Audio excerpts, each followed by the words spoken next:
And folks, welcome to Arcane Radio.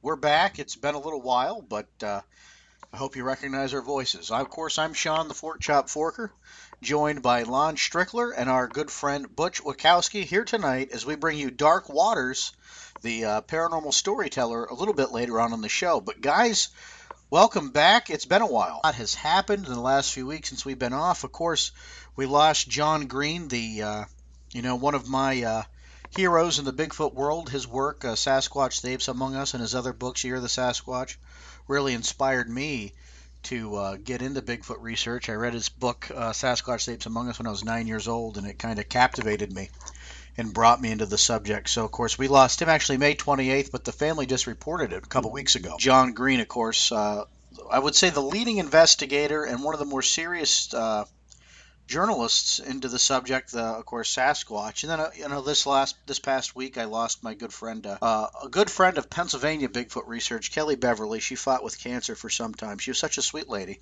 I was so blessed to know her. And, of course, we lost her too. So it's Bigfoot deaths kind of cropping up on us there, but we'll miss them, but we're glad they're in a better place, of course. Yeah. So, Butch, while we wait for Lon to come back on, what's been going on with Dogman? Well, I was up at that conference that Eric had up there in Farmington, and I got another report face to face. And Excellent. ladies from up around Port Matilda, Pennsylvania, and she got to watch this thing for between 10 and 12 minutes, standing outside in front of her house. They have a pond out front, and she described it right to a T. And I asked her what it was doing. She said it just kept staring in the pond. And I said, for all that time? She said, yep. And the only thing I could think of, and somebody else kicked it around with me, and I thought about it a little bit, and I'm thinking like, maybe it was a brilliant, that's why she was looking outside anyway at that time of night. It was a brilliant full moon on August 29th of last year, and she said she could see every bit of it, but she was looking at it sideways, but she still caught all the features and the size and everything else. And I'm thinking now that it may have been watching its own reflection in the pool, in the pond. Well, that's a thought. Looking at itself there in the maybe water. It never did that before. Well, it would be startling for it to see, you and I are used to mirrors, even though you and I both don't like to look at them. We're used to them, but I guess you could imagine another being seeing itself in a reflection of something for the first time. That could be rather remarkable and startling. Yeah, because she said it just stared and stared. She said it never moved. The only thing that she could see moving, and she said, I'm not sure about it, she said, but there was some movement behind the calves. And she thought that it possibly was a tail. She didn't see a tail, but she saw like a movement back and forth. And I said, well, possibly, yeah, sure. But to watch it for that long. And then the next day, she did go in. She shut the door after a while, and then I went and got her husband, went out, and of course it was gone by that time. But the next day they have a 1-year-old pit bull, and he's still a puppy. But for the whole time they have him, every morning he goes outside, runs down the steps, does his thing, sniffs around a little bit, runs back in, and runs right out to the dish and the bowl and starts chomping, kind of like you and me. And that next morning, he runs outside. He stops at the top of the steps. He sheepishly goes down the bottom of the steps. He paces back and forth for a little bit, then he goes over and hits every tire on both cars, comes back, makes 3 or 4 stops around the porch, runs up the porch, runs in the house, and hides behind the sofa for a couple hours. They had to coax him out. They said he was scared to death. I can imagine. So, it's just a lot of weird things happening with this. It's just it's getting unnerving. We're getting ready to leave to head up there again, up into Penfield, Clearfield area. Then we're going to go over to Blair County at the same time and see those 2 sites, and Cambria. And then try to put together a good-sized expedition when the weather starts to turn, probably about early September. Geez, they keep on coming. How many reports have we had so far since we've been documenting this? 16. So we stepped back. We started talking about this last year around what time? Do you remember? Well, the first report came in. Yeah, it was about July. Okay, so almost a year. Hmm. And in that time, 16 reports have come in. Lon, you back with us? So yeah, that's, I mean, and they have not been outside the lichen loop that we had, that Lon had put up. They've not been outside that area. So they're all contained. All these reports are contained well within the scope of that particular geographical area that we have mapped out on the Right. website. Correct. Yes. That's None interesting. outside of that. And I looked at a lot of reports of Dogman from the western part of Pennsylvania. They're just two different beings. I mean, I can't call this a Dogman. I can't call it a werewolf. So I'm just calling it an upright bipedal canine, for lack of a better word. But the descriptions are way off. I mean, they're not even close. The Dogman out there is much shorter. Most of the times it's seen on all fours. This has never been seen on all fours. Size and height, body build, facial features. The coat is short hair, either black or dark brown. Where out there they're describing, fluffy coats and fluffy tails and, more dog-like than anything else. Definitely. So So, tomorrow morning I'm going up to the wolf sanctuary, which is not too far from where I live. And I just want to spend a few hours with the wolves and look at some mannerisms and take some pictures. see what you can kind of make a correlation to. Yeah. Mm-hmm. I heard there was a rehabilitation facility up in the northern part of the state. Do you know anything about that? No, I know there is one. I don't know anything about that, but this one here is a wolf sanctuary. It's Okay. it's in Lidditz, Pennsylvania, Okay. Yeah, that's down in your neck of the woods. right between me and Lancaster. Yeah, Yeah. Yeah. and I just want to see them. I've been there once before, but it was a long time ago. But this time when I go up, I want to ask questions and take some photos and just watch their mannerisms and behaviors and see if the lady can get one to stand up for me. Yeah. I just I want to see how tall it is. I heard, like I said, there was a rehabilitation facility up in the Clearfield County area. I didn't know if anybody listening or you have any idea on that, but if you can, drop us some info at arcaneradio.com. Of course, that's how you can get us for all your questions, comments, concerns. Info at arcaneradio.com. You can check us out on Facebook. We're a pretty socially active group. Check us out on Twitter at Arcane Radio. We'd be glad to hear from you folks. We love feedback. Sometimes the show's a little rough around the edges, but we always do our best to kind of get it out to you. There's some archive shows that need to be posted yet, that they'll be posted here at some point in the next couple weeks. We're a little backlogged. Lon was moving into his new home and has some other things going on, so we just, you know how it goes, Butch. We're Yeah, busy people. now I can harass him up close and personal. He's not that far away. I know Yeah, he's looking right. forward to Yeah, I mean, that. yeah. These, you were talking about the dog man sightings. I don't know how many we've had, but 16. it's has it been 16? Yep, 16. Well, yeah, and the weather's starting to break now, and it's, I know you are going to be going out soon. I haven't gotten anything recently in PA, but hopefully we'll start getting some stuff. But um, we just saw that one near the Pennsylvania line up in New York, Hmm. and we'll see how that. I mean, I don't know exactly where that was at, but I got a suspicion it's not far from two other sightings up there. So we'll have to see if we can figure out where that was at, and see what's going on there.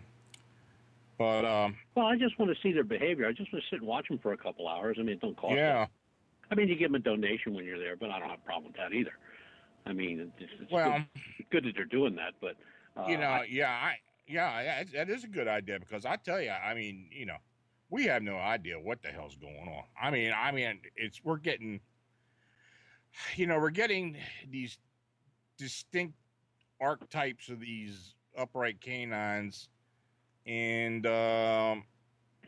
you know, of course, we believe we have at least one supernatural sighting, hmm but it could be any of those. I mean, it could be, um, you know, right now we really don't actually know what we've got, and it's just going to take a lot more investigation.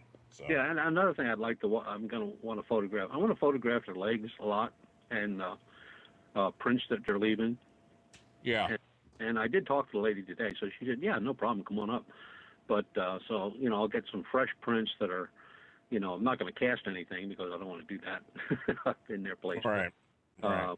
But I'll get some good photographs of that and the hawk legs and their behavior patterns, and and just watch them and see what's different. I'm gonna shoot some video and take a bunch of pictures and see what I come up with. Boy, we ought to have an interesting show tonight because we've got this gentleman that goes by the name of Dark Waters. So I'm hoping he's got at least one dog man story that he can tell us. Oh, I listened to him.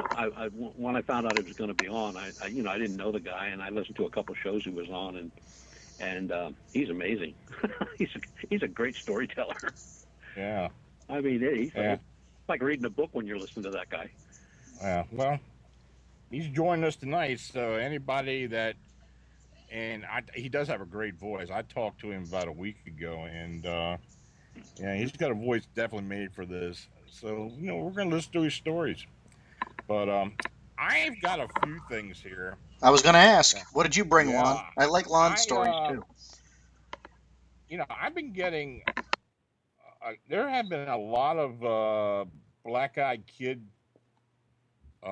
stories coming into Darkness Radio, and my buddy Jamie has been transcribing some of this stuff for me, and I tell you, there's some real hoots in here.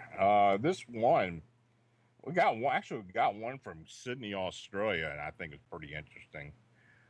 This guy by the name of Keith wrote in. He said, "I live near Sydney in a busy part of town. One afternoon, I was asleep as I worked nights, and there was a knocking on the front door. I had to walk down the stairs to answer. Whoever was knocking was very persistent, so I couldn't just ignore it. I went down and looked through the spy hole and saw two young girls. I couldn't see much of them and asked what they wanted. One said, 'We're hurt, let us in, we're hurt.' I couldn't make out their faces and then noticed there was blood on their hands. I opened the door and they hurried in. I was still a bit groggy from sleep, but saw the blood on their clothes and hands. I asked where their parents were and they just said far away. I told them I would call an ambulance and turned to get to my phone. As I did, the brown-haired girl grabbed my arm with a lot of strength and told me not to go. I was taken aback by this. I looked at her face and saw that she had pure black eyes. This freaked me out, and I pulled out of her grasp a little too hard, and I went to grab my phone that was in the next room. This all occurred in under a minute, and I was quite shocked that this was happening. When I got back, they were gone. I checked the house. They had vanished. I ran out the front and down the stairs to look down the street, but still nothing. I was thinking to myself that I must be stuck in a dream. I thought that until I got to my steps and saw the blood stains on my front door, then saw the blood on my arm, and it wasn't mine.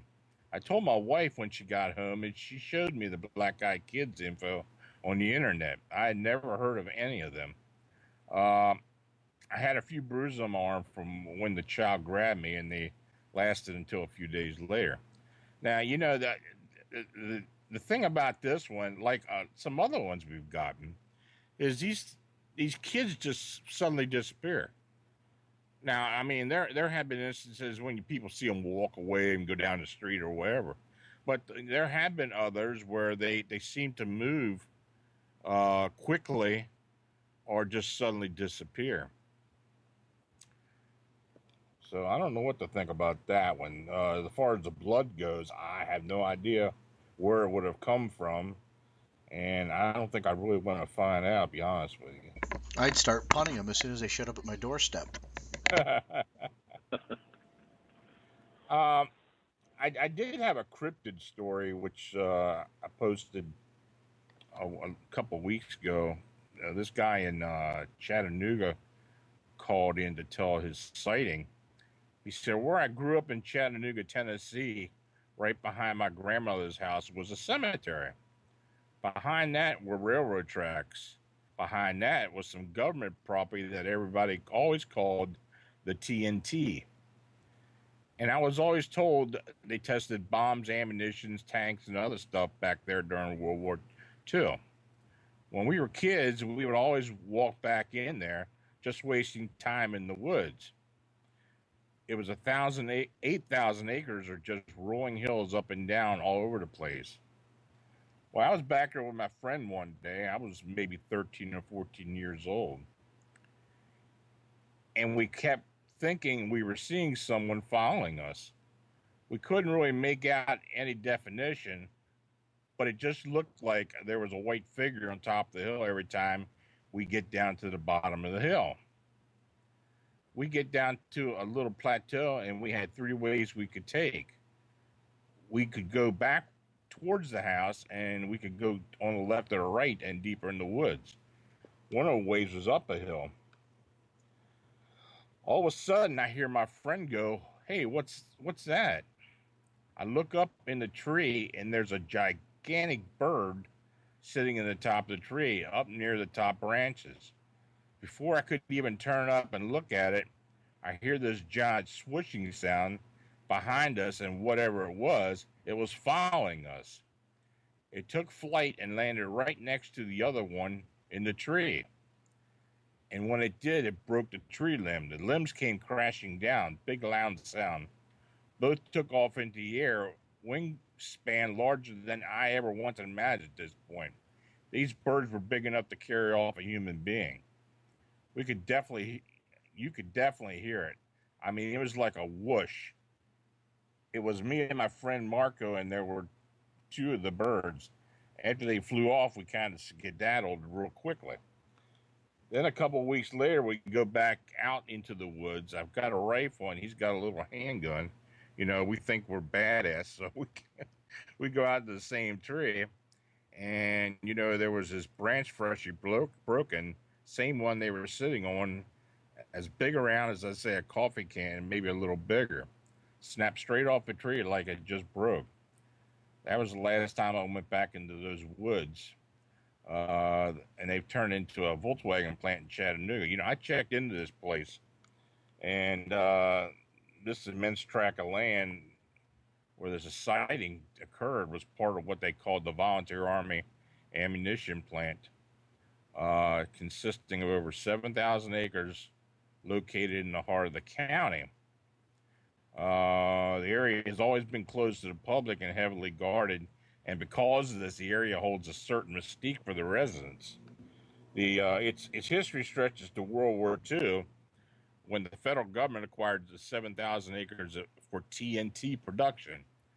Employment peaked at around 3,500 workers, and production ebbed and waned over the years. And it was also being used during the Korean and Vietnam Wars. They shut it down in 1977. Now, the funny thing about this, one of the most interesting about this is, of course, can you think there's some type of connection between ordnance plants and flying cryptids and humanoids? You know, you look at Point Pleasant and the TNT plant there, with the Mothman, the flying type of cryptid, and then they saw these things, these giant birds. I'm just wondering if there may be some type of connection.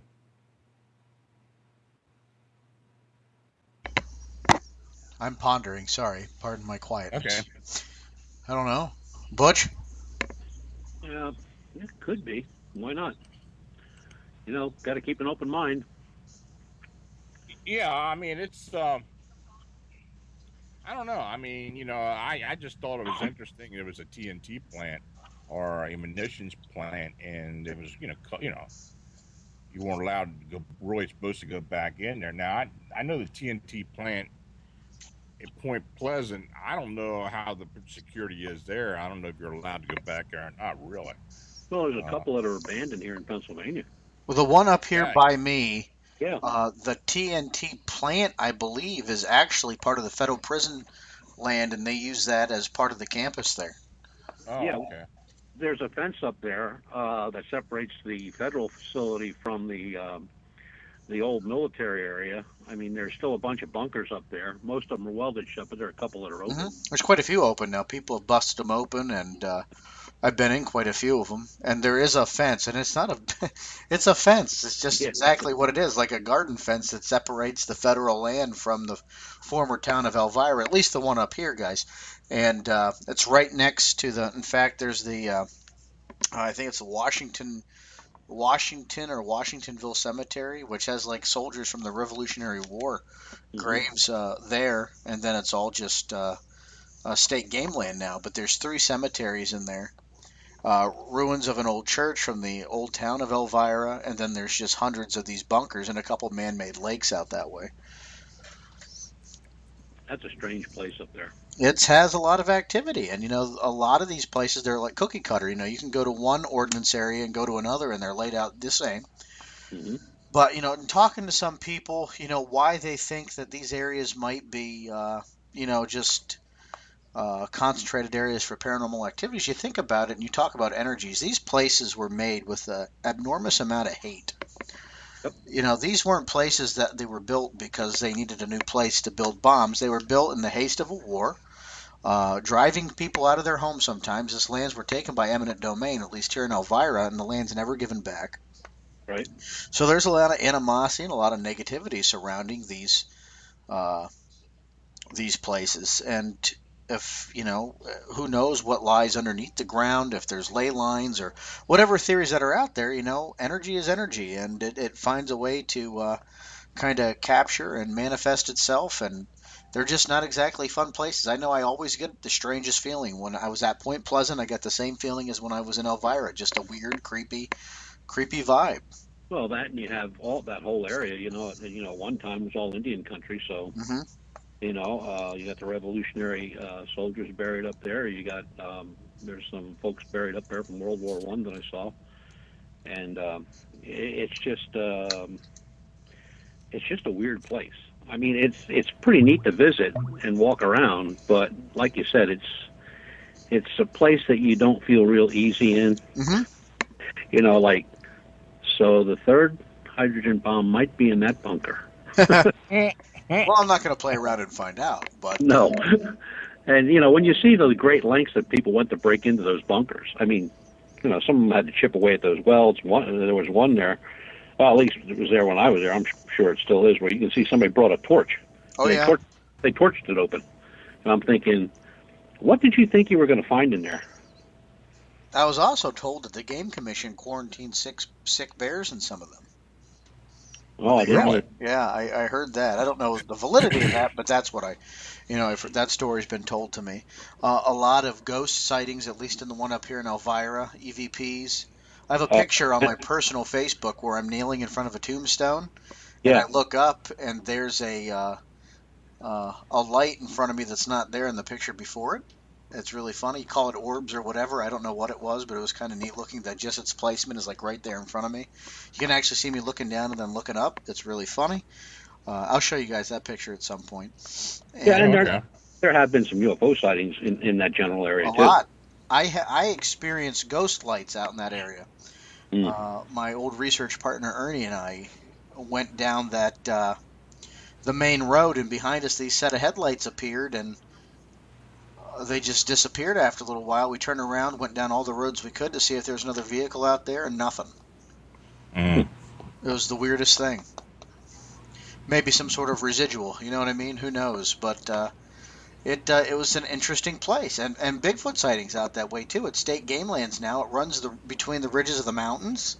It's a very, at least in Elvira, State Game Lands 252 out here in Pennsylvania.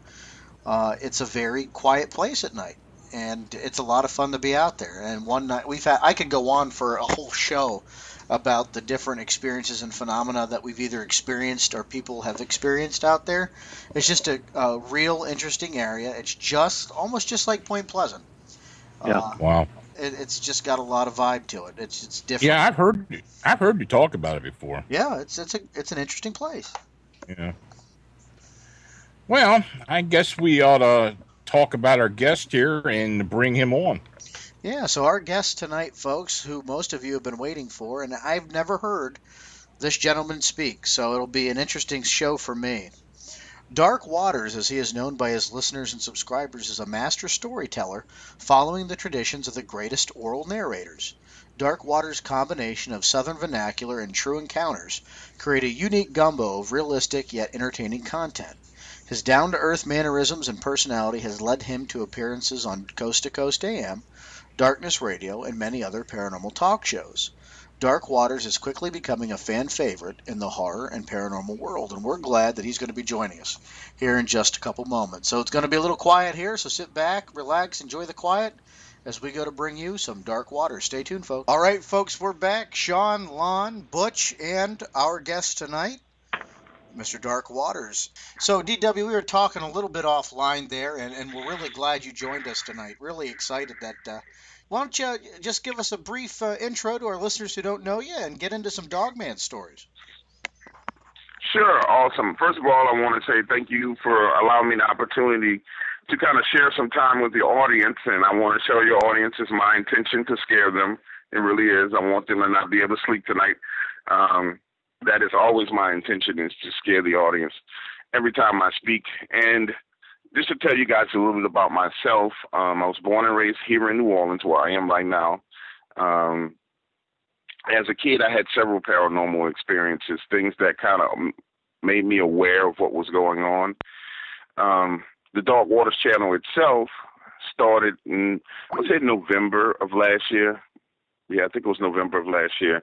And so far, the goal and the objective has been just simply to share the stories of other people who've had similar paranormal encounters as myself.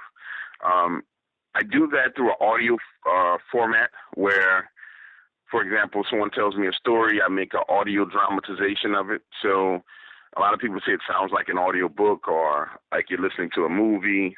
The whole purpose of what I do is to take one individual who didn't have the encounter and place them in the same environment, place them in the same mind state as a person who did have the encounter. That way we all share the same encounter. And once we all start sharing these same encounters, our minds open up to, our minds really open up to helping other people who may have had some kind of strange and weird and freaky encounter. We've been growing rapidly as a Dark Waters family, and I call it, and after this I'll go into some Dogman stuff, but I want to make this point. Essentially what we do that's different from other YouTube channels is that the average YouTube horror narrator, number one, they won't speak to any of their subscribers. That's the first thing. The average, and also the average kind of talk show host on YouTube, they don't speak to their subscribers. They kind of speak to a guest and post it and then try and monetize it. Well, the reason why we're a family is because I'm one of the few YouTubers who actually have a way for subscribers to talk to him and or do talk to each subscriber. I've talked to probably out of 10,000, I probably talked to about 1,000 people. I talk to about 15 to 20 people a week. And what that does is it allows me to connect with people in a whole nother manner. It allows me to connect with their lives in another way. So every time I tell a story, the stories are compelling, not because of the Dogman or because of the Bigfoot or because of the Black-Eyed Kids. The stories are compelling because I spend so much time finding out and figuring out how it affects that individual. And I said this over and over and over again. It's very difficult to relate to a Dogman because we don't know what they think. We can't run in their pack. We're not a 7-foot-tall walking werewolf. It's just nearly impossible to relate to that. Right. But we can relate to each other. And so if Lon is talking to me about how he saw Dogman and how it made him feel, yeah, I can't really focus on Dogman. I can focus on Lon. And then once Lon explains to me the emotions he felt and the fear that he felt, the terror that he felt, then that's what makes for the great story. Because it's very easy to find out about Dogman. It's a very popular topic right now. It really, really is. But relaying the story is about the person. So just to give you guys some background on how I came into the whole Dogman, the concept of Dogman and learning about it, the very, very, very first time I was told the story about Dogman was right around the time when I was starting doing interviews for the channel. I have a friend of mine who is in ex-DEA agent. He lived in San Diego. He owns a cigar shop down here. He and I are at that cigar shop talking, smoking cigars, hanging out, and he's telling me a story about, which is actually a great story. I never even told it, but he's telling me a story about the first time they raided a house and how the other people didn't clear the room right, and he found the gun. You know, there was an extra guy in the house. They didn't clear the house right, and the guy had a gun to his head, right? So he's telling me that story. We're laughing, you know, wasn't really funny, but he and I are crazy, so we're laughing, smoking. A guy sitting across from us, and the best way to describe him, the look he had was, if you ever seen the movie Expendables and not Arnold Schwarzenegger, Sylvester Stallone in that movie, that kind of chiseled, hard look, that I killed people for a living type look. That's the look he had. Now, he didn't have all the tattoos. He had a few tattoos, but just the look in his eye was this kind of cold, dead look. He was just sitting there smoking. And he says, "Hey, are you paying people for their stories?" And I said, "No, I'm not paying you for your story." I said, "But if you want to share a story, I'll buy you a cigar." And I'm being slick because I can get my cigars free. So I'm like, I'm going to go get him a free cigar. And I was being slick. I'm like, I'm going to get him a free cigar. I'm going to give him the cigar. He's going to tell me the story. So after a quick negotiation where he gets 2 cigars for his story, I walk over, get the cigars, come back, and we sit down and start talking. And he's like, "Well, you're not going to believe this story." I said, "Trust me, I believe you. You just need to talk to me." And he starts going into how he was an Army Ranger and how when he retired, he worked for a couple of contracting companies that pretty much, you know, like the Blackwater type people and all those type of companies. I don't recall if for sure if the real name of it was Blackwater, but I think it was one of the agencies. I don't think it was Blackwater, but he worked for one of those companies after he retired out of the military. And he's going fishing. The neighborhood he's going fishing in is out in New Orleans East. He had a real good fishing spot that was by Bayou Sauvage Wildlife Refuge, which is out in New Orleans East, right before you leave out of the city on I-10 heading eastward. It's just this preserve that's surrounded by levees, and I guess they made it a refuge. I don't know why they did it. I don't know what's going on. But anyways, he's out there, and to paint the scene for you guys, the way the levees work in New Orleans is they're about 10 to 12 feet tall, and they're for flood protection. But in this particular area, if you're standing on a levee, to the right, there's a swamp, kind of marshy wetlands. And then to the left, there's Lake Pontchartrain, which is the lake that pretty much is the outskirts of New Orleans, right? People know New Orleans is a bowl. Well, that Lake Pontchartrain is one of the portions of it that make it a bowl. Then we have the Mississippi River, which is kind of wraps around the city, which makes it the other part of it, the other flowing water around the city, right? So he's there. It's 3 or 4 o'clock in the morning. He's headed out, and he starts heading 2 miles down this levee to where he's going to go fishing. Walking, having fun. He told me, he vividly described this light fog that was there, and how as the sun came up, the light fog started to burn off, and he was like, "Man, I just knew I was going to catch me some fish." And so he's out fishing. On the bottom of the left-hand side of the levee, where leading to the lake side, not the swamp side, is a train track. So he went down the levee, crossed over the train track, and then there were these rocks and little things that you can sit on and cast lines out into the water. So he's on the opposite side of the train track, closer to the water, casting lines into the water, fishing, doing what he's doing. Well, he's been there for a little while, and he starts to see the train coming down the track. And everybody who knows New Orleans is a port city, so we got trains coming in, we got boats coming in, we got all kinds of stuff coming into this city, right?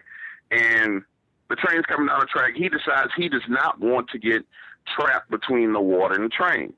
So he descends back up the levee and goes to light a cigar on his way up this 12-foot levee.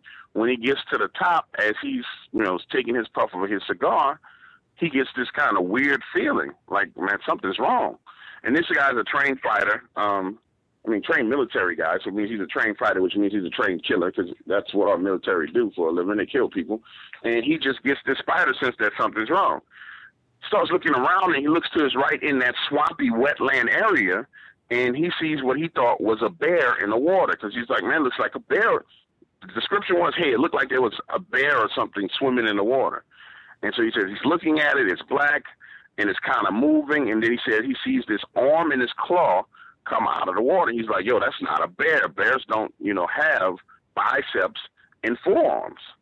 And he's kind of staring at it, freaking out. And then it sees him. And it makes a beeline out of the swamp waters like that it was swimming in and starts coming over towards him. And as he's watching this thing come up out of the water, and you can actually Google Earth this location, and you'll see it. And I rarely do this, but because people are crazy and they'll go out there and try and find this thing and get eaten. But they do, and we're going to talk about that next. Yeah, okay. It's coming out of the water, and it comes up, and he's still standing there. And now the train is barreling down, and so he's on top of the levee to his left. There's a train coming. There's this thing standing there, and it kind of looks at him and growls. And he's like, "Man, this is a werewolf. It's like a big walking werewolf because it's now on two legs." Standing there, black, and the description of the black that he gave me, because this was one of the very first stories, so I was very, very, very particular about all the questions I asked. I'm nowhere near that particular as I am now, because at that point in time, I really didn't believe this guy. I was like, oh, you're losing your mind, bro. You didn't see no werewolf, right? So the description of the black he gave me was jet black, so black that it seemed to absorb the little bit of sunlight that was shining on it. And I was like, really? He's like, yeah, it was just dark, nasty, like dark black, like a void black. And I was like, well, okay. So the train's coming, this thing's standing there growling. And he says, well, I'm going to put the train between me and it. Cuts down the levee away from it, jumps over the tracks, literally leaps from the bottom of the levee over the tracks. Within a few seconds after he leaps across, the train passes, and he goes to his cooler, and he goes and gets his weapon. And now he feels comfortable because he's put the train between him and this creature. But as you know, the train is a temporary solution. So he starts to work his way up the track alongside of the train, where he's literally jogging back towards the direction where he parked his car. And he's like, okay, I got a little protection. The train is between me and this creature. And so he's jogging along the side. Now, I went to this location and visited. There's a video that kind of shows on my channel that shows the location. So the space in between where that train is passing, the train tracks and the water, is right at about 13 feet.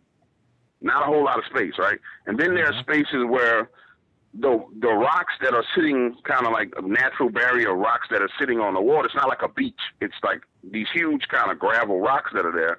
There's spaces where these rocks kind of protrude back in, and it closes down. So this guy's literally running next to a train, and he chose to run next to a train as opposed to face this thing. At any point in time, if he trips and falls, he's going to stumble into the train and get rolled over.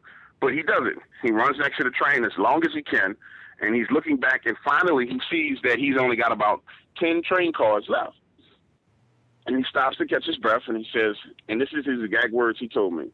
He said, I needed to make a decision at that point in time about my life, and I needed to come to a decision about what I was willing to do. And I was like, well, what do you mean? And he was like, well, when you're about to face a moment of danger like that, he's like, that thing was dangerous. There's no doubt about it. He said, you really have to go dark. And I was like, what do you mean by go dark? My other friend, who was a DEA agent and part FBI, he already understood what the guy meant. He was like, yeah, you really need to go dark at a time like that. So I'm like, God, tell me what it means to go dark. And it was like, you just don't care what happens next.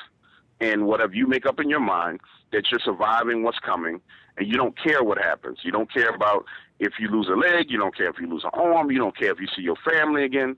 Only thing that matters is what's happening in the moment right now. And so he made that decision. And as the last train car passed, he went straight up the levee, and he angled towards where he thought it would be. He didn't go up the levee and go away from it. He went looking for it. He went towards it.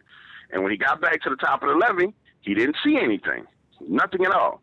Well, he looks back. He's not too far from his car. So, of course, nothing's there. He starts hauling behind back to the car. As he's running to the car, he gets to his car, and he stumbles. I think in the story I kind of described it as it was cool where he slid, but he stumbles, and he realizes that he's already left his keys back in his cooler. So he takes his weapon, bashes the window of the car open, goes in the glove compartment, gets his extra key. When he's coming out and kind of, you know how you open your door and your head is in, but your legs are, but you're not sitting? When he pulls his head back out to rearrange his body to sit in, he sees it again. And it's there standing right at the edge of the swamp, the kind of tree line near the swamp, and it's looking at him.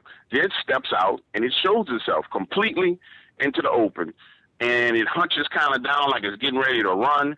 And at that point in time, he hopped in the car, cranked it up, and started reversing his way back out of there. Now, here's the crazy thing. If anyone ever went to that location like I have, you're on top of the 12-foot levee.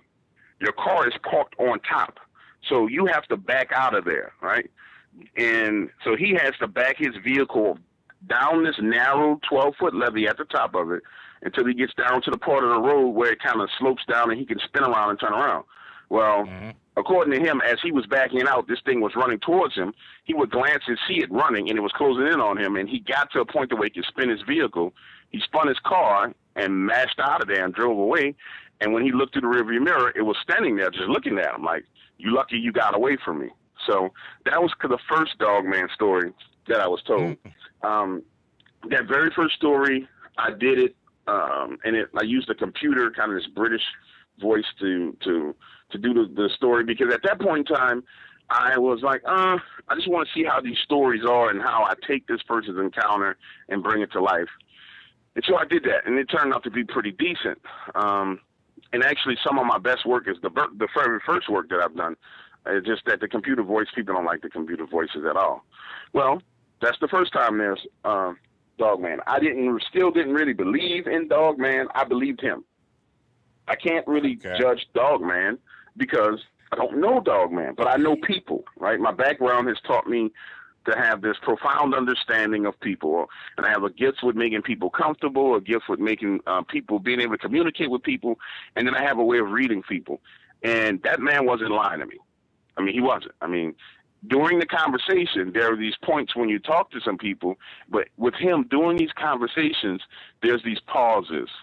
There's these points where, you know, this man with this hard exterior, which I know probably could have reached over and snapped my neck at any point in time, he breaks, and you see him breaking. Like, you physically see him emotionally breaking. And I'm like, wow, something really happened to this guy, you know. And that's the beauty of understanding human nature, right? There are these things that happen to us, these traumatic experiences that happen to us, and these bad things that happen to us. Although they are bad, although some of them are terrible, I believe that everything that we go through for somebody else, not necessarily us. And he was very brave for sharing that story, because what he did was he sent me along the path of really investigating Dogman and finding out what it is, and eventually coming to my own conclusions, and then stop. And then after I came to my own conclusions, now I'm no longer really concerned about Dogman whatsoever. Not because I don't think it's real, and not because I don't think it's a threat, but after you have a certain level of understanding of what something is, then you can't go any further, right? Unless you want to go out and try and find it and go out and try and hunt it, which I'm not interested in that. So, second story. And if I'm talking too much, guys, let me know. I will do this to you all night long, so cut me off, bro. Well, I did want to ask you one thing, though. Do you think this was a werewolf, Dogman, upright canine, supernatural? What do you think it was? Okay, so that's a great question, Lon, because I'm not as technical with my terminology, right? To me, when I say werewolf, Dogman, it's all the same. It's an upright walking canine creature, whether it's like the type 1, type 2, type 3, it really don't matter to me, because it's freaky to me regardless of what it looks like. If it's the Dogman that looks like the thing on the movie Dog Soldiers, that's freaky. If it's the one that looks like the Beast of Seven Shoots, which is like a Bigfoot with a dog head, that's freaky. If it's the super soldier one that people have pictures of, looks like a bodybuilder with an extremely long head, all of it's freaky to me. So when I tell my stories, and also the other one, if it's the one that looks like the werewolf from London, which these are all the descriptions that I've had from people when they tell me stories. And I've nowhere near touched on, like, I stopped doing Dogman stories and nowhere near touched on all of them I have. So in this particular case, here's what I believe. I believe it was not some kind of supernatural manifestation of anything. It wasn't like a ghost dog, or it wasn't anything supernatural. It was an animal. From what I understand, it was the It was the Bigfoot, big, monstrous, walking on his hind hocks, on hind legs, except for it was real furry. It didn't have short hair, it had longer black hair. And that's what it was. He wouldn't lie to me. I talk to this guy to this day. That's just not the cloth he's cut from. And here's another thing that people, and I'm so glad I get an opportunity to say some of these things. Sure. There's always been a lot of questions about, oh, well, how do you know someone's telling you the truth?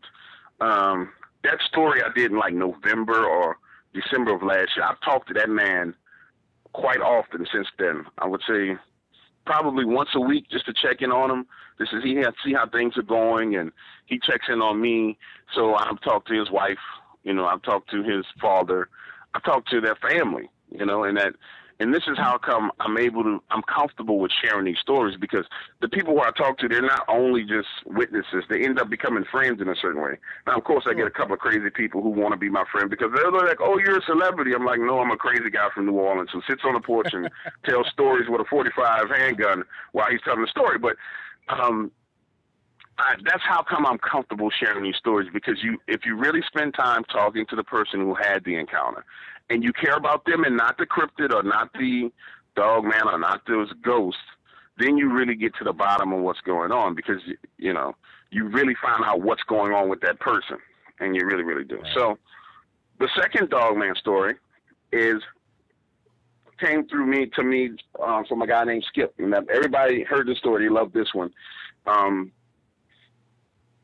gentleman that I've known for, let's say, 12, 13 years, named David Dunbar, which he really doesn't like the fact that I put his name out there, but he just subscribed. He had to deal with it. But David and I had a conversation about dog man. He was like, hey, I got a friend of mine that works for a power company in Mississippi who actually really, really did have an encounter with these dog men. And I was like, look, why don't you talk to him? Let's get together and let me and him Skype and find out what happened. So it took a couple of days to get this guy to feel comfortable to talk to me. And once we started talking, he shared this story with me about how there was a power outage on Old Taylor Road outside of Taylor, Mississippi. And this is a long story, so I'll kind of surmise it and take the focal points from it.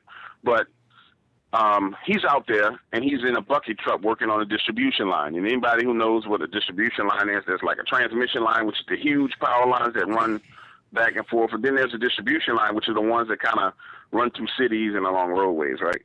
Well, he's out there working on a distribution line, and it's getting dark. He's up in a bucket truck. It turns dark, and he starts to hear these noises in the woods around him.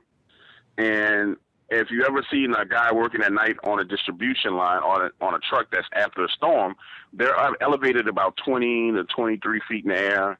Normally they're changing the insulators on the line or the ground wire at the top, one of those things, right? So they're up in the air, but they have these lights on their buckets, and it's a work light. It's just a light that kind of lets you see what's going on, what you have in front of you, and lets you see, what you need and blah, blah, blah, blah. So he's up there in this truck. It's elevated. The arm is elevated up to about 22, 23 feet when he starts hearing these noises around him in the woods. And then he starts hearing this breathing around him in the woods. And then he starts noticing these black figures moving around the woods. And then he sees up ahead of him what looks like, on the next power line, what looks like like something black, like rubbing its back on one of the wooden poles. Like, how we scratch our back on a door frame? Like something standing there scratching his back on a pole, leaning against the pole, scratching his back. And he's like, man, what is this thing? And he makes the mistake of turning his work light and shining it out towards the wood line to see what it was. And that's when he starts seeing these dogmen. And his description was the canine type, the best description, just to give you guys a visual, the four that were surrounding him in the wood lines were like the canine, slimmer type dog men. Maybe you take the ones that are on, what's the name of it, Dog Soldiers, the movie, and add a little muscle to them, but that's what they look like. They were various colors, black. He said one was like a light brown. Another one was like a blackish, grayish. But the one that really shook him was the one that was scratching its back on a pole. because this one he said he knew was the alpha because um, it started walking out to the street, walking towards him once he shined the light. Well, at this point in time, Skip is in a bucket and he's freaking out. I mean, completely and totally freaking out. So he's crouched down in the bucket like, man, what are these things? He done raised it up as high as it can go. This is his safety point. He's up high. That's the only thing that makes him safe. But they're circling his truck. They're making noises. Then they start tossing gravel and little rocks at the side of the bucket truck. And he's like, you know, he called me by my real name, but I was about to say it. But he was like, look, dude, I'm in this truck. And he's like, I'm literally pissing my pants.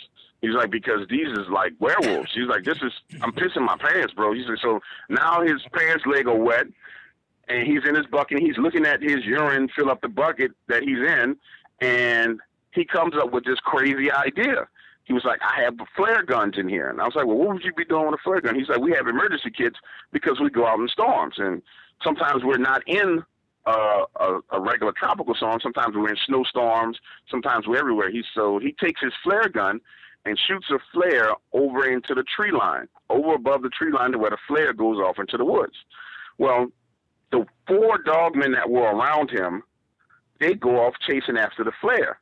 And he sees them run off. Well, at that point in time, he's like, okay, it works. When he stands up, he looks in the road, the alpha male dog man, which is this huge, he described it as the black guy on Underworld. That was he. I said, what did it look like? He's like, remember the black guy on Underworld, the bald head one that was like the friend of the boss? I was like, yeah. He's like, remember when he transformed, how he looked? And I was like, yeah. He's like, that's what it looked like. And he said that this thing stood there and looked at him, kind of with this snarl on his face, like it was angry with him, and it cocked his head and growled at him, looking at its friends, looking over at his friends running into the woods, and then it took off running behind them. And I said, well, what do you mean like it looked like it was angry? And this was the very first time that I started understanding the intelligence of these creatures, because it gave him an impression, right? And then from this point in time, I've been asked these questions. Do you think these creatures are intelligent or smart or this or that? Only human beings have the ability to give you an impression, right? I talked to many of hunters. They never say a bear gave me an impression that it was mad.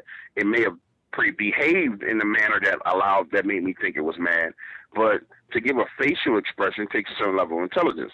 And I harped on this with him for a little while because I wanted to get a better understanding of what he meant by the expression. And he was like, it literally gave me this facial expression that was familiar, like a human being would make with me when they're angry or they're mad or they're disgusted.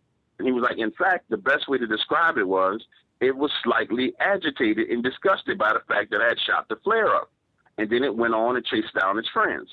So he proceeds to climb down out of the bucket after it goes into the wood line with his friends, hops in a truck, drives off, right?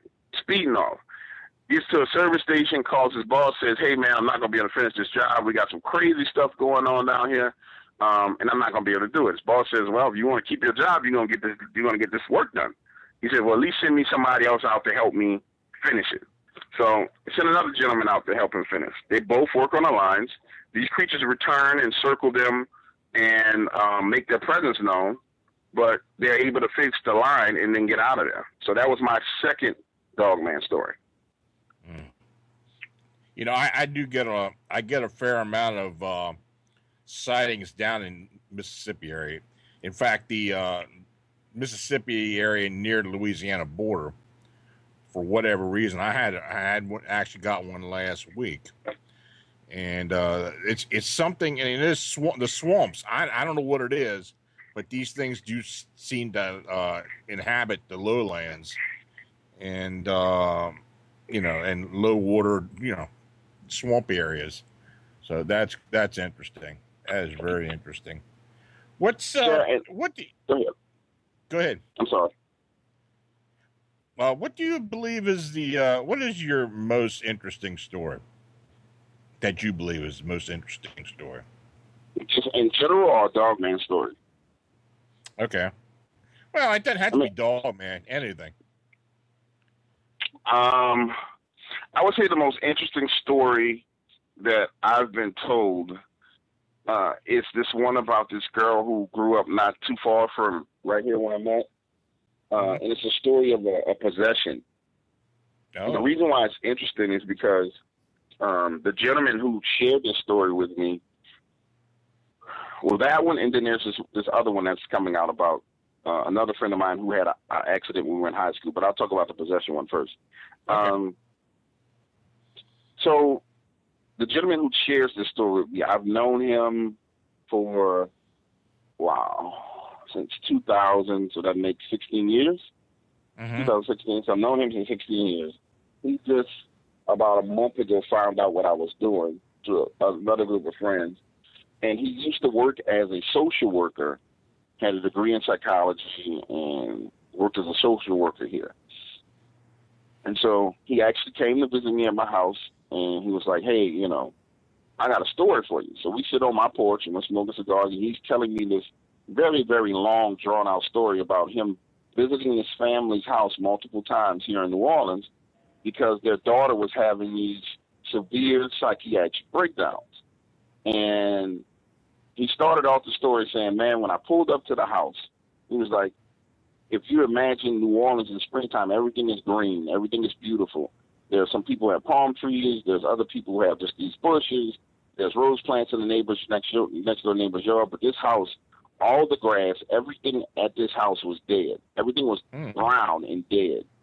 He's like, so when I pulled up to the house, he was like, but my first thought was, what's wrong here that all the grass is dead? And literally, the neighbor's grass is green and beautiful, but the grass and everything at this house is dead.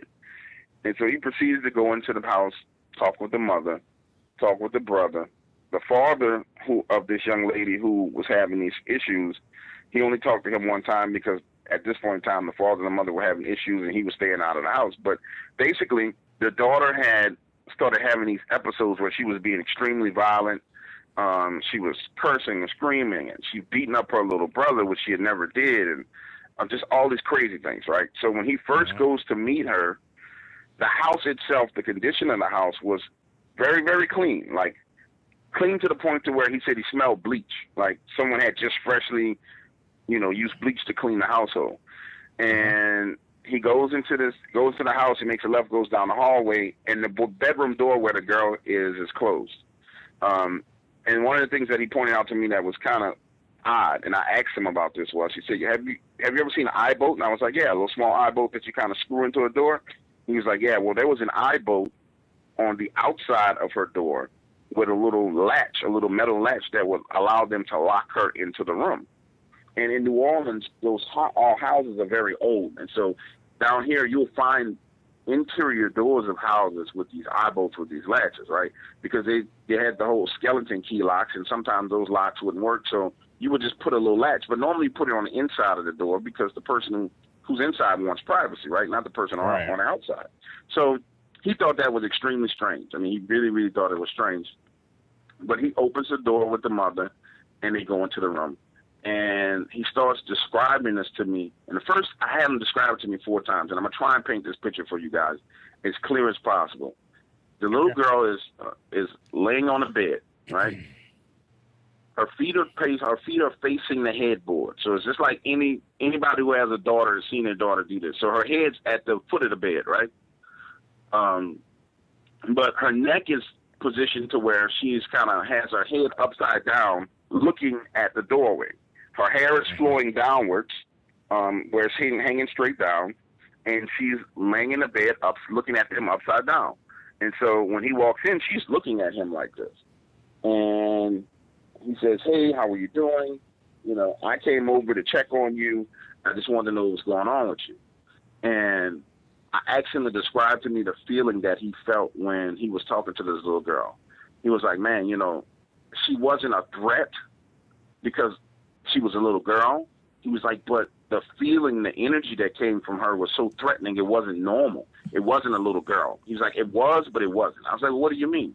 He was like, well, imagine somebody laying in the bed like that, and they're sliding their legs up and down, in and out, opening them, spreading them, closing them, doing all these like crazy little motions that are just stupid, unnecessary, but she uses double talk. And I was like, well, you mean double talk like saying the same thing twice? And he was like, yeah. So he gave me an example. And he told me, he said, hey, Taylor, I came over here to have a conversation with you to see if it's okay. She's like, I'm okay. And he was, and as he's telling me the story, I'm like, what do you mean? That's how she talked? He was like, everything was this freaky double talk. And so he gets enough of this, right? He's done with it. He's getting ready to leave, and she tells him, look out for the puppies. They're pretty or they're cute. Don't hit the puppies. He's like, well, what are you talking about? She's like, you'll understand later. Just don't hit the puppies. They're so cute. So he's, at this point in time, he's freaked out. He decides he's going to leave. He talks his way out of the house, and he tells the mother that he's going to set an appointment for them to meet again. Well, the area that I'm in now, in the area that this house is in, which is not very far, it's less than a mile from here, is close to Napoleon Avenue in New Orleans, right? Napoleon and Claiborne. Well, right on Napoleon and Claiborne, there's a Popeyes, literally like a block away, right? So he's leaving the neighborhood, heading down, crossing through a green light, and right when he gets to the Popeyes on this corner, which is a little 1 block off the corner, a lady who's walking her dogs, both of her dogs kind of pop the leash and yank the leash out of her hand and run out into the street. He slams on the brakes, swerves, and tries to avoid these dogs. The lady comes out, grabs the dogs, and like, oh my God, thank you for not hitting my puppies, and blah, blah, blah, blah, blah. So in the back of his mind at this point in time, he's realizing that this girl predicted the future to him. Now, during our conversation, and it's kind of hard to paint all these pictures, but during our conversation, I stop right there and I say, hey, on a scale of 1 to 10, I said, at this point in time, what did you believe about this girl? Did you believe she was possessed, or did you believe that it was a coincidence? And he was like, look, based on the look in this girl's eyes, based on the way she was moving, I was convinced that maybe a 7, she was possessed by some otherworldly entity. He said, when the accident happened and I almost hit this lady and her dogs, he was like, at that point in time, I moved up into a 9. I said, well, did you get to a 10 or a 12? He was like, yes, I did. And I was like, well, when? When I went back to the property. So the second time he went back to the house, and the very last time he went back to the house, he goes to the house, and it's completely different. The son opens the door with a black eye. The mother is sitting on the sofa kind of staring, looking crazy. The kitchen is a mess. There's chicken bones on the floor. The garbage is overrun. There are flies all over the house, and he can smell the stench of feces. This family's house had a lot of religious paraphernalia in it, like, you know, pictures of Mary, Jesus. All those things are just strewed around the house and torn. And he actually had pictures of the fireplace and what was going on with the fireplace. They had a big, you know, there's that Sacred Heart of Jesus picture where it's like Jesus and it shows his heart. I don't know if you guys are familiar with New Orleans is a very Catholic city, so this picture's everywhere. That picture was tilted to the right and had like tear marks through it, and it was kind of torn, like somebody took something and jabbed it and kind of tore through it and ripped it like a knife or a pen or something. And so he's like, man, look, when I went into this house the second time, I can't use the words he said, but he said it smelled like feces, right? And he's like, so I'm like, okay, this is crazy. You know, the mom is not really talking much. I'm trying to get her to tell me what's going on. She's just like, she's shriveled up and she's weak and she just looked like she's defeated. So he circles around and goes to the bedroom. Well, when he gets to the bedroom, the eye bolt is broken out of the door, and Taylor is standing there, partially nude. When he meant by partially nude, he meant like she had a bottom on, but she had a tank top with one of her breasts exposed, and she was smearing feces on the walls, like literally smearing it on the walls of the house. And so I can't describe it accurately without using the language that he used, because the language is very, very important. But at this point in time, he's like, yo, this is him telling me, he's like, yo, man, like, this is some weird crap, dude. He was like, I'm never seen nothing like this. And he was like, I've been with murderers. He said, I've dealt with killers.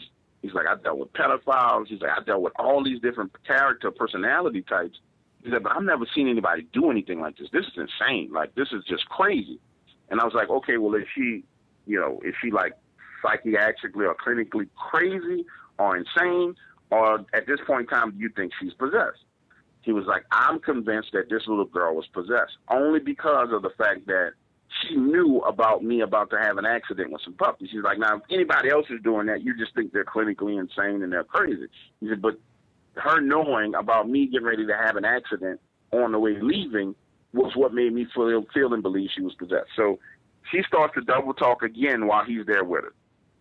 And he says, hey, I was just coming back to check on you. What are you doing? And these are part of the things that I leave out of the story. And she says, I'm fine. How are you? And he's like, well, I'm doing very well. Why are you doing what you're doing? She's like, it's pretty. Don't you think it's pretty? He was like, no, I don't think it's pretty. He said, I think it's very nasty, and I think you shouldn't be doing it, and it's unsanitary. And she tells him, sanitation is a part of, how did she say it? Sanitary is a matter of opinion, is what she tells him. And he was like, what? What sanitary is a matter of opinion?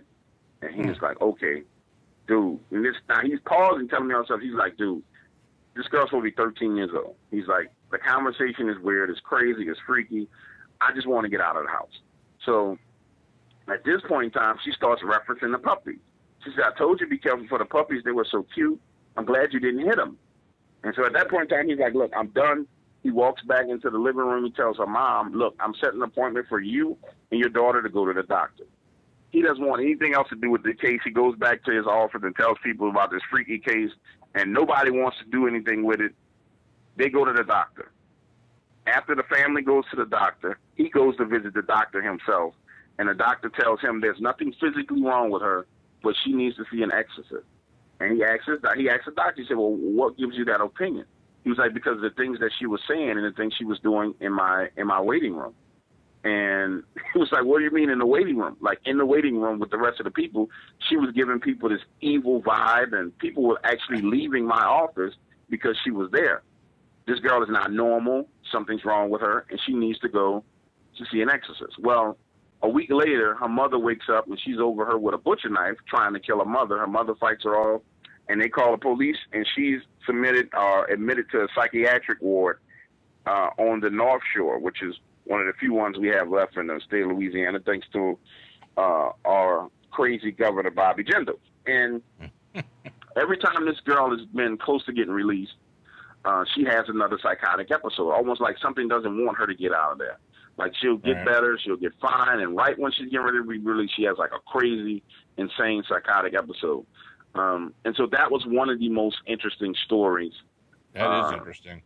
That I've been told. Now, let's talk about the house. So, of course, I tell people all the time there's a thin line between entertainment and reality. It is. So what I've discovered is there's a way to skirt the line between the two and keep yourself safe. But if you go too far, then bad things happen. So I just wanted to drive by the house because he gave me the address and everything. And I drove by the house. The grass and everything is still dead outside this house to this day. Right now, we're in summertime in New Orleans. It's dead to this day. The grass is dead. The palm tree that's out there is withered and dead. The bushes are dead. Everything is still dead at this house. It looks like, in fact, this is what it looks like. It looks like someone started renovating the Katrina house after it was, after the storm. Mm-hmm. And they did a pretty good job of renovating it, but they didn't do the landscaping right. And that's the best way to describe it. It has the kind of stench of Katrina death, how Katrina killed the grass and the trees and the plants. It still has that look to it. Like, you renovated the house, but you didn't deal with the landscaping after Katrina is the best way to put it. Okay. Wow. So what do you think's going on? Do you think she was possessed? I hadn't seen her, so I don't know, but I don't want to see the girl. I just think it's unusual that the doctor would actually say that she was possessed. I don't think I've ever heard of a doctor saying that. But I guess if it gets to that point, maybe that's maybe. What other options maybe doctors in New Orleans have seen that more often. I don't know. And you got to understand too. We're privy to a conversation between a doctor and a social worker. Yeah, so this is not like the doctors. We're privy to that conversation because he decided to disclose this information to me. And I'm pretty sure, no reputable doctor, he's not going to walk out in the weight room and be like, ma'am, I want to tell you that your daughter's possessed. He's not going to do that. But we're privy to that conversation. So that's a strange one. That is a strange one. Wow. Incredible. Well, the next one. Yeah, go ahead. I'm sorry. Go ahead. I can keep going all night, guys. So if y'all want, you need to cut me off. I'm telling you, cut me off. Well, if you have a long one, we'll take a long one. We'll fill up the time we missed with the technical difficulties. Let's go ahead and go into the next one. All right, this is one that actually I'm getting ready to use. I'm getting ready to use to help promote the Dark Waters channel. And Okay. I discovered something about YouTube horror narrators. These guys aren't really friendly, you know. I guess as the Dark Waters family, we've kind of done some historic things, you know, as we were the first YouTube horror channel that would be highlighted on Coast to Coast AM. I think I spoke for 4 hours straight on Coast to Coast telling stories live. You know, and most horror narrators, they kind of read their stories off paper, but I tell the stories live, you know. Yeah, it doesn't bother me. I can tell the stories live. So what I decided to do was do a little advertising on one of my scariest stories. On my scariest kind of short stories. This one comes from a guy that I went to high school with. I've known this guy for absolutely forever. I'm talking about since a freshman in high school. And when we were in high school, I was on the football team. In fact, I was the captain of the football team. I played middle linebacker. He was a pretty mean guy when it came to a football field. Well, this guy was a pretty boy, fly boy. He always had the women. And after our homecoming game, him and his girlfriend, they left and they left the game and were headed to IHOP. And on their way to IHOP, they had an accident with a drunk driver. The guy swerves into it's a 2-lane street where IHOP was on. Guy swerves into the lane, hits his car. He's ejected from the vehicle through the windshield. The girlfriend has a seatbelt on. He goes out of the window, barely misses a wooden street light, and lands in the grass of these people's house that was right up the street from IHOP, right? Well, from that point on, he's in the hospital. And he started sharing this story with me about how these crazy events started happening to him while he was in the hospital. And the very first night he was there, all his friends and family had left, and he found himself in a room at about 2:30, 3 o'clock in the morning. And he woke up, and he would have these moments of consciousness where between the pain, he would kind of wake up, and he would remember what happened to him, but he wasn't sure, and, you know, he was just foggy. Well, he wakes up, and he's at Methodist Hospital back in these days, and you guys can look this up. Methodist Hospital was in New Orleans East on Reed Boulevard. Mm-hmm.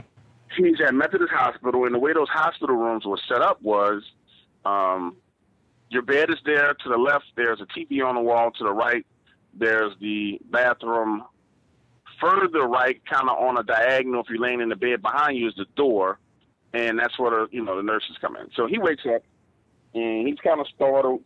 He's like, man, what's going on? You know, I'm conscious. He starts to feel the pain, and he's just trying his best to deal with the pain. And as he's kind of coming to consciousness and dealing with the pain, he hears this sound. And what he described it to me, and again, this is a very, very old friend. He's like, bro, he's like, the sound was like low at first, and he was like, it was this moaning sound. He was like, and then it started getting louder, and he said you could hear these kind of voices, not talking, but screaming. He said, but they were screaming low. And he was like, but it was this moaning and this screaming. He said it kept getting louder and louder, and he said then I identified it was coming from the bathroom. Now, to give you a picture of how the physical condition he was in, he's in a neck brace. He got a cast on his right leg. He's got IVs and all this stuff attached to him. And he's got the bed rails up on the bed. And if you've ever been in a hospital, you know, once those bed rails up, you're pretty much trapped.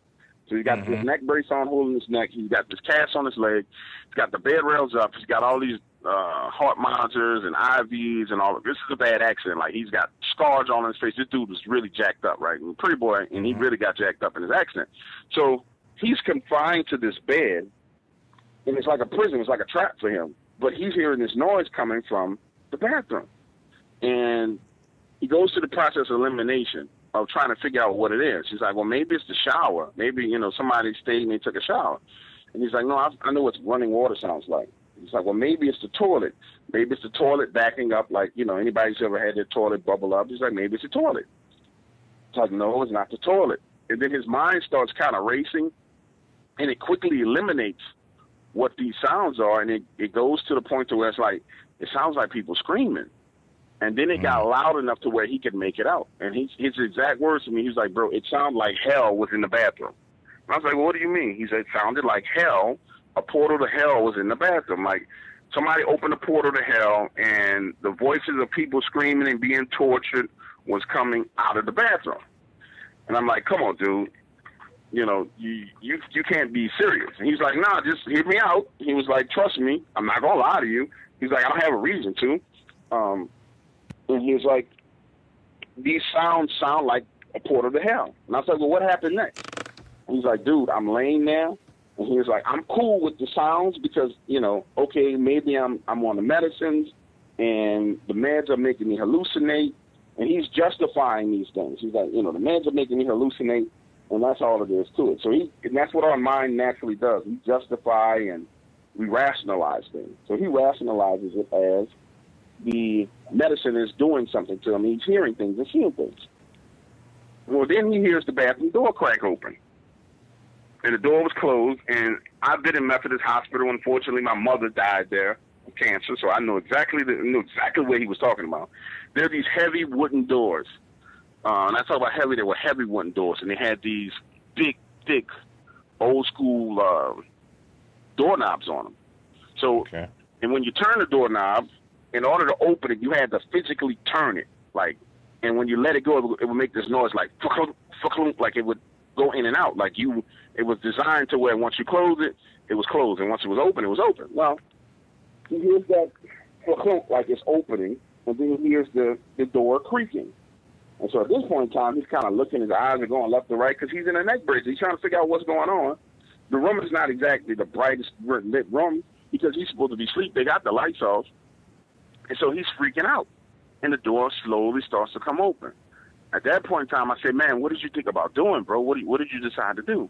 He said, man, you know, and I said, F it, man. I don't care if all these wires come out of me, everything comes off my arm, if my neck, if I get paralyzed, whatever's in his bathroom is too dangerous, I got to get help. And so he rolls to his left and yanks all the stuff that's attached to him, reaching for the nurse button. He grabs the nurse button, which is on the other table across from me. Like his whole body is turned over, grabbing the nurse button, hitting the nurse button, pressing it. Well, it makes his heart monitors and all his other stuff detach, so the signal on the machine flatlines. So, of course, the nurses come running in there because they're thinking he's dying. So they come running in, turn on the lights, and they're asking him, what's wrong? He says, I want another room. And it was like, well, what do you mean you want another room? He said, I want another room. I'm not sleeping in this room. And so he proceeds to tell one of the male nurses what he heard. The other two female nurses leave, and they're like, oh, this guy's tripping. We need to give him some medicine and sedate him. And the male nurse is just kind of looking at him as he's telling him what's going on. He's like, bro, don't sedate me. Don't do anything. Please move me to another room. And he was like, well, you know, we got to put in orders to move you to another room. It's just not a process. He's like, bro, I'm telling you, if you don't move me to another room, I'm getting up out of this bed and I'm walking and I'm going to sleep outside. He was like, what? If you don't move me to another room, I'm walking out of this bedroom. I don't know how, but I'm going somewhere and I'm getting out of this room. So about an hour later, there's no more activity. The male nurse comes back and he says, hey, I'm moving you to another room. He says, are you okay? He's like, yeah, I'm fine, but I don't want to be in this room. So he asked the male nurse, he said, you're familiar with what I'm talking about. You've experienced this. And the guy looks at him and he says, well, this particular room, people who stay here, everybody talks about hearing sounds coming out of the bathroom.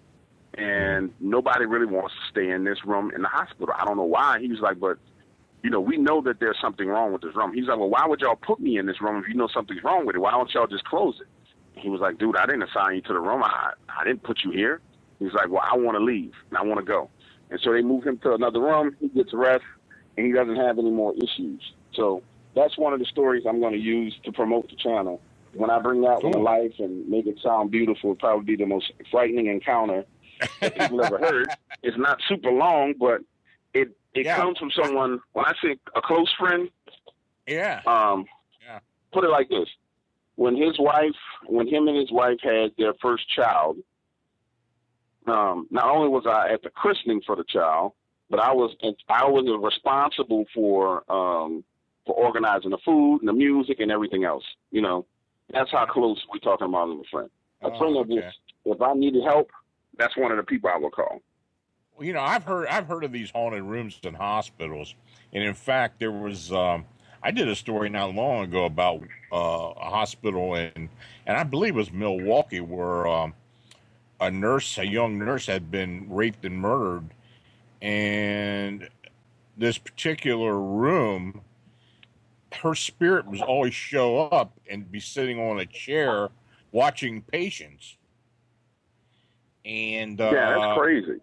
yeah, but I mean, and people, it was almost like that. Everybody wanted to get out of that room, and I think eventually they turned it into what it was. The room originally was a nurse's lounge, so it was when after she had passed, they had turned into they did some renovating in the hospital, and they became a room, and this woman was, I guess she was happy in the nurses' lounge. Well, that was she ended up, and all these patients were saying they were waking up, and this nurse was sitting there on the chair watching them. I just want to tell you, Lon, I just walked back into my house and turned on all the lights because I was scared myself. So I turned on all the lights in the house because when I walked out, I turned all the lights off. I was on the porch. I just turned on the kitchen light and the bathroom light, so I had some lights. I'm scared myself, and that's the crazy thing about what I do. Like, yeah. People say, "Oh man, the story's spooky, it's scary." I really don't release stuff until it scares me. So I scare myself in the process of telling these stories and doing these things. And once I'm scared, then I know it's good because I really do scare myself. Do we have the way of facilitating any phone calls with people? Because I know there were a number of people who wanted to call in. Do we have an extra line for phone calls Well, to take some I tell calls? you, the way the thing is tonight, we're going to be moving to another system starting next week, and we've had issues with phone calls and keep knocking us off and stuff. But you know what, DW, we're going to have to bring you back. We're definitely going to. Anytime you're ready. Because I want to hear more of this stuff, and you're very entertaining. It's our pleasure tonight to have you. Absolutely, absolutely. Is there anything? Is there any place you want to direct people? Give any information out before we end the show tonight? Yeah, it's very easy to find me at this point in time. I think it's getting pretty popular, so it's kind of blowing up. But if you go to YouTube, this is where you can find all the work. You type in Dark Waters channel, and it'll pull up all the work that I have there. Then if you're on Facebook or Twitter, it's www.facebook.com/@darkh201, and then my Twitter is @darkh201. For the people who want to talk to me on Facebook, please understand I am not the Facebook generation or Twitter generation. I'm just figuring out how to use this. So, people message me. I'm like, dude, call me. I have a phone number for you to call me. Just call me. I prefer to talk to you than spend time typing on a keyboard because I love talking to people. And I just think that we're losing the essence of communication. I apps they're killing communication. I definitely agree with you there. Well, thanks again for coming on with us. I'm sorry for all the problems we had, but hopefully we'll get that straightened out. This is the first we've been back in about a month because I just got done moving.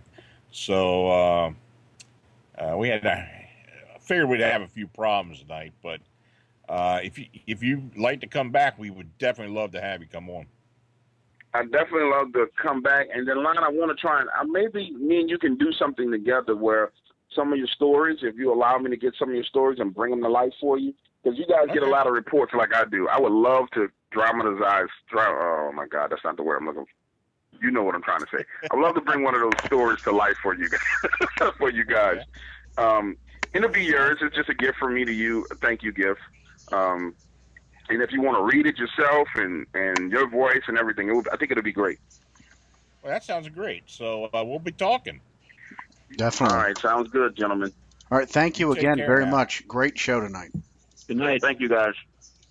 Good night. Man, what a show, Lon. I have to tell you, I had to go over and lock my screen door. I had my front door open. And a couple times I had to run over there just to check. I'm going to be up all night. That first Dogman story was something. And I have had, and of course, everybody talks about New Orleans and the area around there, and all the weird things that go on. And but I have had some stories from down there. So yeah, we're definitely going to get DW come back on. Oh That was yeah. pretty cool. If it wasn't for that damn issue, but it is what it is. Yeah, Guys, you've well, been. go Go ahead. ahead. No, go ahead, Lon. No, I was just saying we're hopefully we're going to have the Spreaker system set up next week, and we would definitely love to have our listeners call in, and I think it would be a lot easier with that. Well, we're going to make it So happen. Some way I'm going to yes, find to get this to definitely. work seamlessly. Yep. But, folks, So again, next week we have Kathleen Martin coming on with us, yes, we do. and I know Butch is very familiar with Kathleen when she was at MUFON. He was at MUFON. And we talked to Kathleen over at the other station, the other channel. Oh God, what was it, about 2 years ago? And she had written a book about alien abduction. Mm-hmm. So she's got a few new things for us, I think, and we'll talk to her next week. Yep. Until then, folks, you've been listening to Arcane Radio. Sean Forker, Lon Strickler, Butch Wachowski, and our guest tonight, Dark Waters himself, and we're going to have him back in the program sometime soon. Stay tuned to the website, arcaneradio.com, for more information. We are glad to be back and glad you came with us tonight on this strange journey beyond the edge and into the arcane. We'll see you next week, folks. Thank you so much.